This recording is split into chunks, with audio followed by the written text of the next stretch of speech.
বেসরকারি শিক্ষা প্রতিষ্ঠানের এমপিওভুক্ত শিক্ষক কর্মচারীদের বাড়ি ভাড়ার মূল বেতনের ৫% ন্যূনতম ২,০০০ টাকা পরিমাণ দিতে রাজি হলেও শিক্ষক কর্মচারীরা কমপক্ষে ৫% বাড়ি ভাড়াসহ আরও উচ্চ হারে বাড়ানোর দাবিতে অবস্থান করেছেন।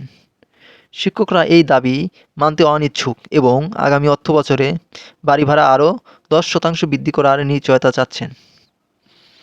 আজ দুপুরে সচিবালয়ে শিক্ষক প্রতিনিধিদের সঙ্গে শিক্ষা উপদেষ্টা অধ্যাপক সি.আর. আবরার ও মাধ্যমিক উচ্চ মাধ্যমিক শিক্ষা সচিব রেহেনা পারভীন এই প্রস্তাব তুলে ধরেন। তারা জানান, অর্থ মন্ত্রণালয় ১ নভেম্বর থেকে ৫% বাড়ি ভাড়া দিতে পারবেন এবং ন্যূনতম ২,০০০ টাকা হবে। সরকার আগামী বাজেটে বাড়ি ভাড়া বৃদ্ধির জন্য অর্থ মন্ত্রণালয়ে সুপারিশ করবেন, তবে বর্তমান বাজেটের সীমাবদ্ধতার কারণে ৫%-এর বেশি বাড়ানো সম্ভব নয়। শিক্ষক কর্মচারীরা এই প্রস্তাব মেনে নেওয়ার প্রতি অসন্তোষ প্রকাশ করেছেন এবং বলেছেন, দাবি না মানলে আগামী কাল থেকে অমরণ অনশন শুরু করবেন।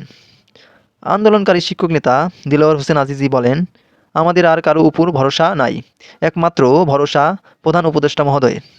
যদি তিনি না মানেন তাহলে আন্দোলন আরও তীব্র হবে। প্রয়োজনে তারা গুলি করুক, তবুও আমরা আমাদের দাবি থেকে সরে যাব না। বর্তমানে দেশে প্রায় ৬ লক্ষ এমপিওভুক্ত শিক্ষক কর্মচারী রয়েছেন, যাদের মধ্যে মাধ্যমিক ও উচ্চ শিক্ষা অধিদপ্তরের অধীনে প্রায় ৩,৯৮,০০০, মাধ্যমিক শিক্ষা অধিদপ্তরের অধীনে প্রায় ২.৫ লক্ষ এবং কারিগরি শিক্ষা অধিদপ্তরের অধীনে ২৩,০০০-এর বেশি শিক্ষক কর্মচারী রয়েছেন। বাড়ি ভাড়া, চিকিৎসা ভাতা ও উৎসব ভাতা বৃদ্ধির দাবিতে তারা ৫ দিন ধরে ঢাকার বিভিন্ন স্থানে কর্মসূচি পালন করেছেন। রাজনৈতিক দলগুলো তাদের দাবির প্রতি সমর্থন জানাচ্ছেন।